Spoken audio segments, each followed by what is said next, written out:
thought one disastrous night could change everything? Watch how a simple waiter skyrocketed to fame after a brutally honest encounter with Snoop Dogg and the wild chain of events that followed.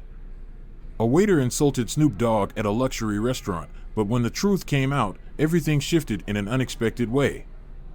The rain drummed softly against the windows of Harmony Haven, an upscale yet discreet restaurant nestled in the heart of Los Angeles. With its cream-colored walls and dim lighting, it offered a quiet refuge from the city's relentless energy. The warm scent of freshly baked bread mixed with hints of melted butter and aromatic herbs, setting an inviting tone. Snoop Dogg ran a hand over his face, shaking off the exhaustion of a relentless week. The deep shadows under his eyes betrayed sleepless nights spent in the studio and handling business ventures. His phone buzzed relentlessly in the pocket of his worn jeans, but tonight, for once, he ignored it. "Just one night," he muttered, pushing open the heavy wooden door. One night without being Snoop Dogg. Inside, the hostess, a young blonde named Lara, her hair styled in a flawless bun, barely acknowledged him. His faded jeans and well-worn black sweater didn't exactly scream regular clientele. "Table for one?" she asked, flipping through the reservation book with a distinct lack of interest. "Yeah. Somewhere away from the windows, if possible," he replied, silently appreciating the fact that she hadn't recognized him. Meanwhile, in the kitchen, Diego Martinez, a veteran waiter with over 15 years in the industry, was polishing a wine glass, half listening to his coworkers complain. "Did you see that guy who just walked in?" Sophia, another waitress, smirked as she grabbed an order. "Looks like he took a wrong turn on his way to McDonald's." Diego peeked through the kitchen doors. "Table 15? That's mine." "Great. Another one who'll sit for 2 hours, order a salad and tap water, and leave a lousy tip." The night had already started on a bad note for Diego. Earlier, his mother had called, needing another expensive medical treatment, one that insurance refused to cover. Bills were piling up. His younger sister depended on him to afford college. And to top it off, Chef Jules was in a terrible mood after someone trashed his dish on Yelp. Still, duty called. Diego straightened his apron, took a deep breath, and walked toward table 15 with a well-rehearsed professional smile, masking the weight of his own problems. "Good evening," he said, his voice cutting through Snoop's thoughts. "I'm Diego, and I'll be your waiter tonight. Can I get you something to drink while you check the menu?" Snoop barely looked up, still scrolling through his phone, where yet another negative headline flashed across the screen. "Whiskey. Neat. Whatever you got." Diego's brow twitched slightly. This wasn't a whiskey joint, it was an establishment known for its extensive wine collection and French cuisine. "We have Macallan, 18 years old. $145 a shot," he replied, his tone making it clear that this wasn't the place for casual drink orders. Snoop nodded absent-mindedly. "That's fine." As Diego walked off, he muttered under his breath, irritated by yet another customer who didn't seem to appreciate where he was. At the bar, Sophia grinned as she prepped a martini. "So, how's your VIP guest?" she teased. "He could at least pretend he knows where he is," Diego scoffed. "This isn't Denny's." At his table, Snoop noticed the staff's glances and whispers, but found it oddly refreshing. For weeks, he had been surrounded by nonstop praise and people trying to impress him. There was something different about being treated like a nobody. As the restaurant filled up, the contrast became even clearer. A couple dressed in luxury sat nearby, celebrating their anniversary. A group of entertainment execs animatedly discussed their latest project. Meanwhile, Diego returned with the whiskey, setting it down with just a little less care than necessary, enough for a few drops to splash onto the pristine white tablecloth. "Ready to order?" he asked, tapping his pen against the notepad. Snoop closed the menu and looked up. "What do you recommend?" The question seemed to annoy Diego. "Everything on the menu is excellent," he replied flatly. "But maybe you'd like to start with something simple, like the soup of the day. It's more accessible." "Accessible?" Snoop raised an eyebrow, intrigued by the waiter's barely concealed attitude. Diego simply nodded. Yes. 4 table 15s.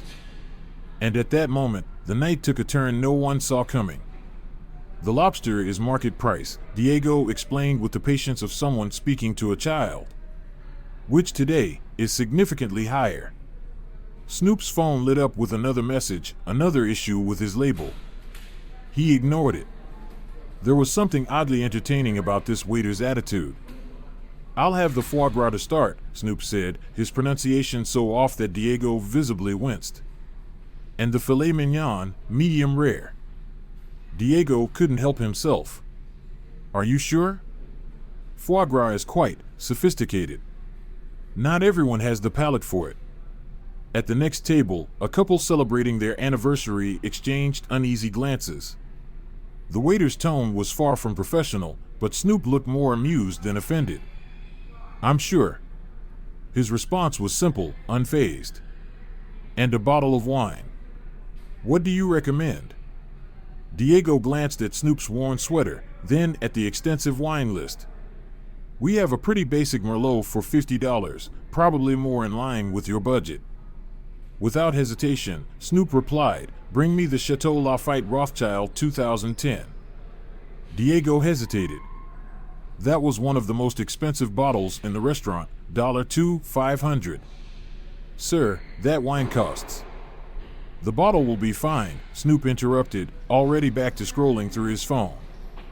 Diego walked away, muttering under his breath about customers pretending to be something they weren't. Back in the kitchen, he relayed the story to his coworkers. I bet his card gets declined, Sophia laughed. Remember that guy last month who tried to impress his date and ended up washing dishes?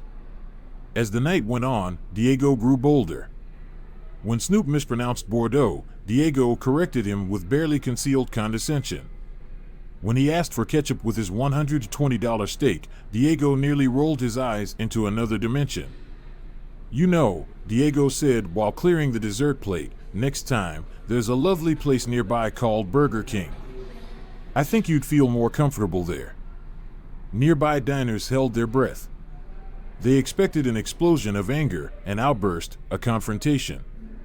Instead, Snoop smiled. Slightly. Silently. Then, he pulled out his phone and tapped something in. Outside, the rain had intensified, and thunder rumbled in the distance, adding an almost cinematic backdrop to what was unfolding. Diego had no idea his life was about to change. For now, he was just another grumpy waiter in a luxury restaurant, trying to make it through another shift. But soon, this night would become legendary. In the kitchen, bets were placed. No way he pays that bill, one of the dishwashers whispered. Think he'll run for it, someone else asked. Diego smirked to himself as he prepared the check. Over $3,000. A sum that would no doubt create an awkward moment. As he walked toward table 15, he rehearsed what he'd say when the card was declined. But that moment would have to wait. Because the real twist? It was still coming. Thomas had been in this business long enough to sense when something was off. As he approached table 15, that familiar unease settled in his stomach. There was something about the customer, something subtle yet unmistakable, like a puzzle piece that didn't quite fit. Good evening, sir, he said, offering his most professional smile. I hope everything is to your liking? The man at the table looked calm, composed, almost amused, looked up from his phone. Everything's excellent. Especially the service. It has a unique touch. Thomas caught the glint of mischief in the customer's eyes, and that uneasy feeling only grew. I'm glad to hear that. If there's anything else. Actually, Snoop interrupted, slipping his phone into his pocket. Could you prepare the chocolate souffle? I noticed it takes about 20 minutes. At that moment, Diego returned with the whiskey, just in time to insert himself into the conversation. The souffle is quite sophisticated, he remarked, completely ignoring the warning glance from Thomas. Perhaps ice cream would be more appropriate for your palate? Thomas held his breath, bracing for the inevitable complaint. Instead, the customer simply smiled. The souffle will be fine. And maybe, since you're such an expert, you could explain to me what makes it so sophisticated? For the first time that evening, Diego hesitated. The man's unwavering calm, his quiet amusement, it unsettled him in a way he couldn't quite place. A few tables away, a well-dressed man leaned toward his wife and whispered, "That guy must be someone important." No one stays that calm under such terrible service unless they're used to handling much bigger situations. His wife studied the man at table 15, nodding slightly. It's the way he sits. The way he watches everything. He's not an ordinary diner. Outside, the rain had finally stopped, but condensation fogged up the restaurant's windows, creating an intimate, almost theatrical atmosphere. Most diners had already left. Only a few tables remained occupied, including his. The bill. Diego prepared the check with a mix of anticipation and disdain. $3,478.50. More than he earned in a month. As he walked toward the table, he mentally replayed the entire night, every sarcastic comment, every condescending glance, every moment he had relished making this customer feel out of place. "If you need me to explain the numbers," Diego started, placing the bill on the table. "That won't be necessary," Snoop interrupted, reaching into his pocket. A sleek black card slid from his worn wallet onto the table. For a moment, Diego just stared at it. It was different, heavier, with a minimalist design. Not a regular credit card. Recognition flickered across his face, but the full realization would have to wait. Because for now, Diego was still just a proud waiter who had spent the night belittling someone without the slightest idea of the surprise waiting for him. The final move. The restaurant had mostly emptied out now. Conversations had quieted, but an unspoken tension lingered in the air. Diego, still not fully shaken, held out the iPad displaying the wine selection. His voice dripped with irony. "Would you like to see the list again? I can show you the wines by the glass. They're more manageable." Snoop adjusted the position of his phone on the table, nodding slightly with an enigmatic smile. "Why don't you surprise me?" he said smoothly. "Something that pairs well with the souffle." The response caught Diego off guard. He had been expecting defensiveness, annoyance, maybe even embarrassment. Instead, nothing. Just quiet, deliberate confidence. At the bar, Sophia polished glasses, watching the exchange with increasing intrigue. She leaned in as Diego approached. "Diego," she whispered, "doesn't this seem off to you? He's way too calm about your attitude." Diego scoffed. "Probably doesn't even realize I'm insulting him." He selected a sauternes, his lips curling slightly. These entertainment types live in their own little bubble. In the kitchen, Chef Jules muttered to himself in rapid French as he prepared the souffle. Meanwhile, Manager Thomas stood by the entrance, arms crossed, his unease deepening. He wasn't sure what he was missing, but whatever it was big. The moment of truth. Diego returned with a glass of golden wine, setting it down in front of the customer. A Chateau Sudourat. "Thought you might find its flavor a bit complex." Snoop took the glass and examined it, turning it slightly under the restaurant lights. "Interesting choice," he said. Then, his eyes flickered up to Diego's. "What made you pick a sauternes?" The question came with too much knowledge. For the first time all night, Diego faltered. "It's the traditional pairing for souffle," he recovered quickly, his tone once again laced with condescension. "Though I suppose you'd prefer a Coca-Cola?" A few feet away, a table of entertainment executives exchanged glances.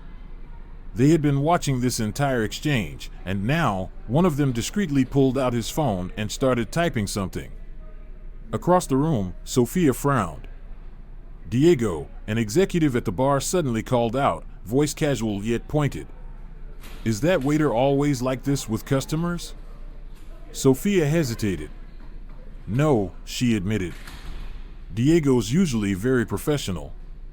But something about this guy has him especially inspired tonight." The reveal approaches. At table 15, Snoop pulled out his phone again. His screen flickered with notifications, his latest controversy making waves online, but he ignored them, swiping instead to a voice recording app. "Mind if I record some notes?" he asked as Diego returned to check on the souffle. "The atmosphere here is pretty inspiring." Diego, not missing a chance for one last jab, smirked. "Oh, are you working on the next big album?" he sneered. "Another revolutionary track? Or maybe something in cannabis?" Snoop exhaled a quiet laugh, leaning back slightly in his chair. The phone remained in his hand. Recording. Waiting. Because what was about to happen next would change everything. Snoop suppressed a smile as he subtly adjusted his phone, ensuring the microphone was capturing everything. "Something like that," he said, swirling his glass. "It's always helpful to document interesting experiences." In the kitchen, Chef Jules was meticulously adding the final touches to the souffle when Thomas approached, his face tight with concern. "Jules, doesn't the guy at table 15 look familiar to you?" The chef paused, glancing through the kitchen window. He studied the customer, his expression shifting from mild annoyance to hesitant recognition. "Murd. There's something familiar about him," he muttered. "But it can't be who I'm thinking of. That guy wouldn't come alone. And definitely wouldn't dress like that." Diego entered just in time to catch the tail end of the conversation. "What are you two staring at?" he asked, adjusting his apron. Thomas hesitated before choosing his words carefully. "Diego, have you noticed anything unusual about the customer at table 15? Diego scoffed. "Other than his complete lack of class and his attempt at pretending to be more sophisticated than he is?" He grabbed the plate with the souffle. "He's your typical Hollywood wannabe who thinks he can buy culture with a black card." Thomas opened his mouth to say more, but Diego was already on the move, heading toward table 15. As he passed the bar, Sophia stopped him, gripping his arm. "Diego, wait.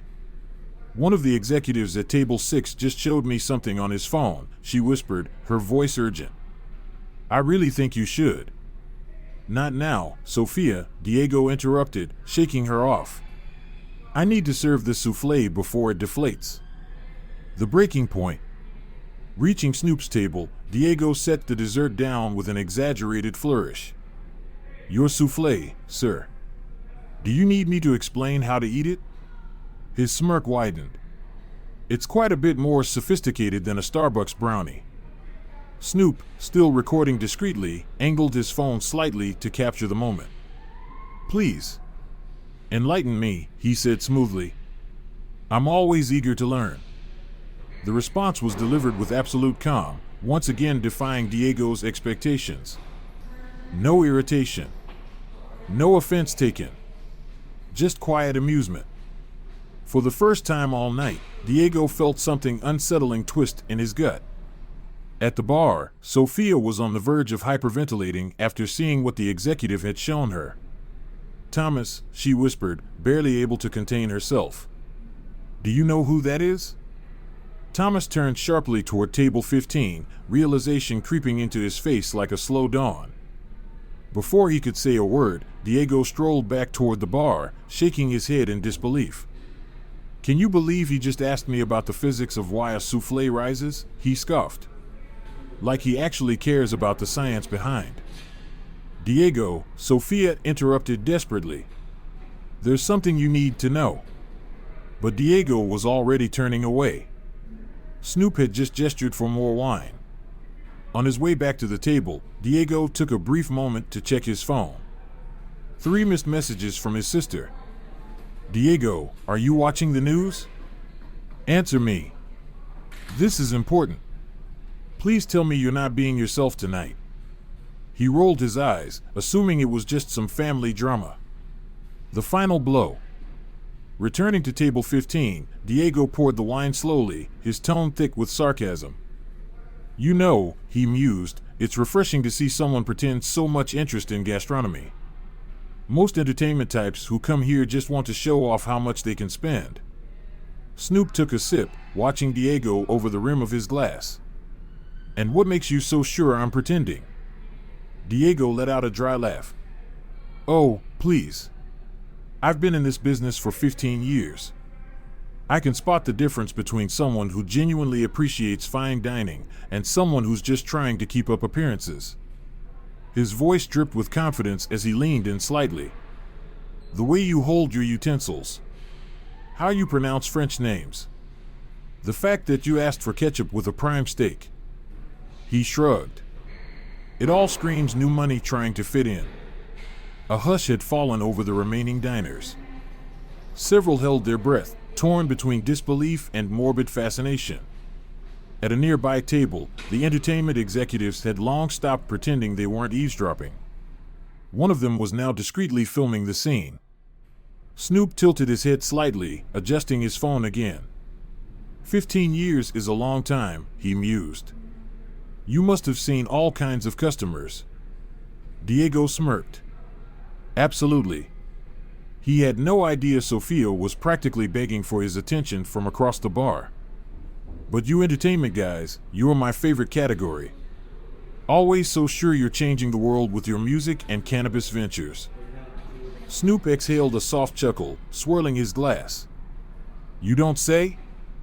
And that's when everything changed. The moment Diego finally realized who he was talking to would be one for the books. But that moment would have to wait. Because for now, Diego was still just a waiter. A waiter who had spent the entire night tearing into one of the most iconic figures in music history and had no clue. And the entire world was about to find out. Diego, a sharp-tongued waiter with a cynical view of the music industry, dismisses Snoop Dogg as just another aging celebrity clinging to his legacy.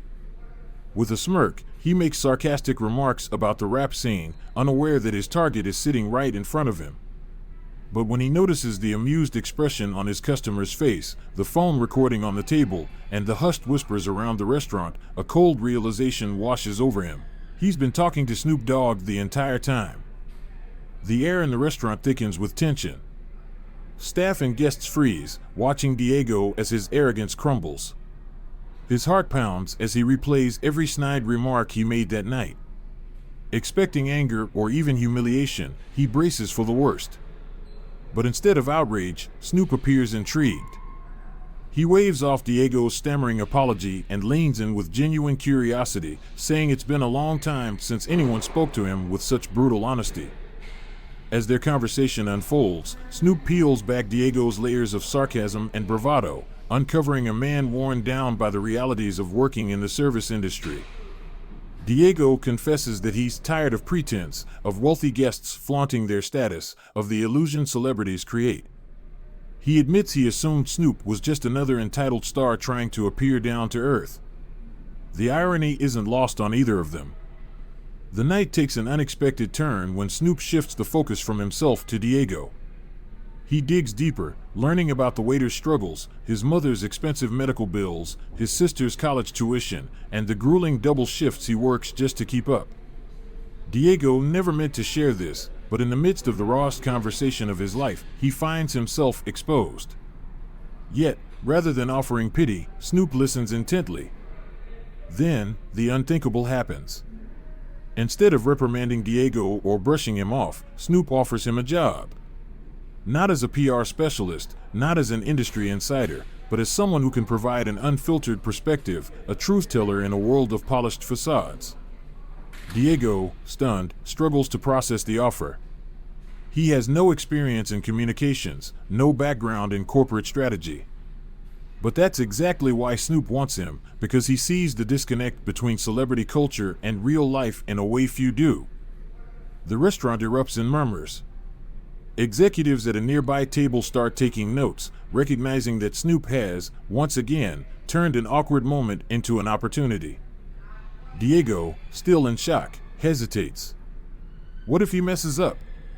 What if he's not cut out for this?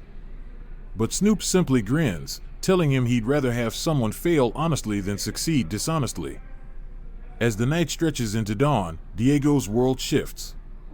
The waiter who unknowingly insulted one of the world's biggest rappers is now set to work for him. Champagne flows, laughter fills the air, and as Diego raises his glass for the last time as a waiter, he leaves behind a simple lesson for his coworkers: treat everyone with respect. Not because they might be a hidden celebrity, but because it's the right thing to do. A week later, Diego steps into his first meeting at Snoop's label, his brutal honesty no longer a liability, but his greatest asset.